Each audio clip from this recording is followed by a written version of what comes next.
Hello folks, it has certainly been an eventful 10 weeks or so since Khazan first bent us all over and showed us just why he's called the thirsty berserker. It has been a little bit of a bumpy ride. The first 6 or so weeks were seen with tons of bug fixes, quality of life, and a respectable amount of transparency from the devs, and thus, in return, we the community have been frolicking through the tulips with glee. Tragedy did strike, however, when the 7th week arrived and Khazan's new quote-unquote DLC did make an entrance that can only be compared to that scene in the Fellowship of the Ring, where Gandalf senses the Balrog's presence and remarks to the rest of the Fellowship, "His foe is beyond any of you.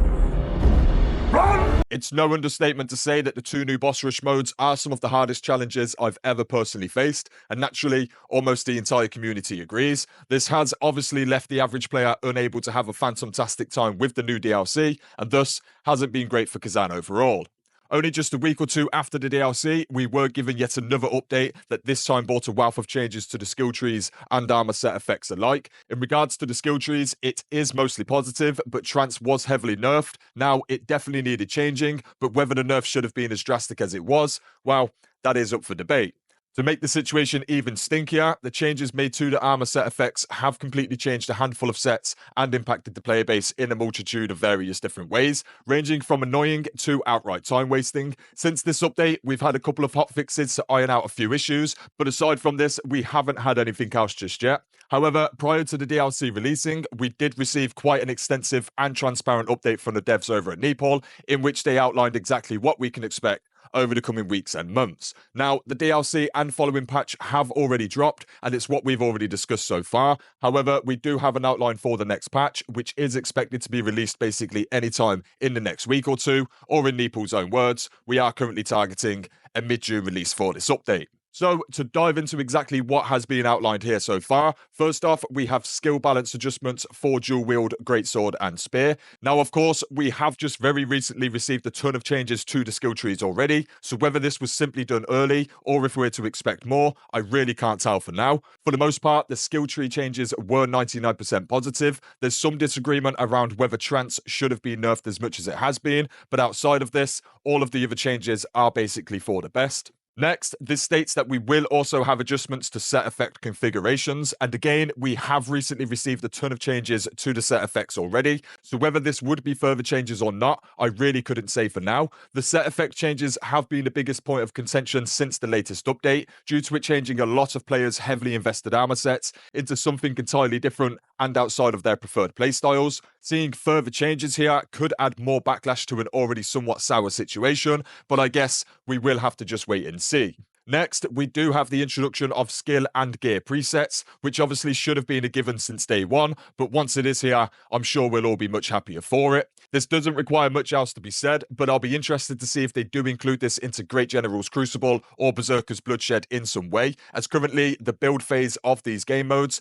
can be very tedious. Next, we have increased gear grades, which does of course mean one or more additions to the current gear grade system. I would assume it is at least one stronger gear grade. How it's obtained, how much stronger it'll be, and how this will change the general experience is however yet to be seen, but it's exciting to consider all other armor pieces receiving an additional attribute through this new grade, and thus how much stronger that will allow for some builds to now be. It could, of course, just be changes to the current gear grade system, but due to the wording here, I do expect an addition, and I'd also expect that addition to be stronger than any of the grades we currently have. Next up, we have changed weapon scaling, which I'm sure a lot of us are very interested in. This could mean a number of different things, but at the very least, I know we are all hoping for some diversity between the weapons overall, thus resulting in crafting builds being that much deeper and able to be fine-tuned.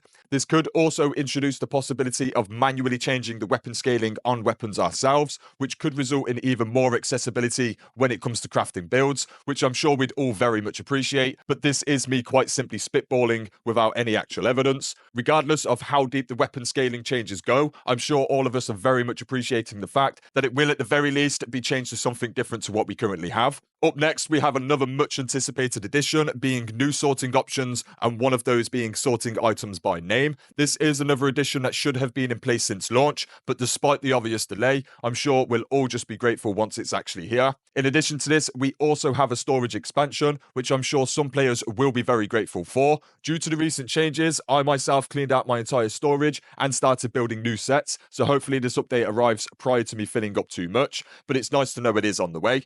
And then finally, it does state that we do have some more special contents coming, whatever that means. I know the patch will feature changes and or additions that have not been mentioned here, so I'm curious to see how big this patch actually turns out to be, and whether Neeple will tease this a day or two before releasing it, like they have done once or twice in the past. In regards to the size of this update, roughly 5 weeks ago, we've received a substantial patch that I assumed would be the largest for a while, but actually, the most recent update took me collectively over 40 minutes to cover, so I wouldn't be too surprised if this next update is larger than what we anticipate. Neeple seem to be constantly cooking, and despite how players may feel about the recent changes, no one can dispute that Neeple are constantly working on Khazan, which is reassuring, if anything. They're very transparent, active, and capable, and I wouldn't be too surprised if the recent quote-unquote backlash has provided some fuel for the devs to passionately churn out additional content in the relatively near future.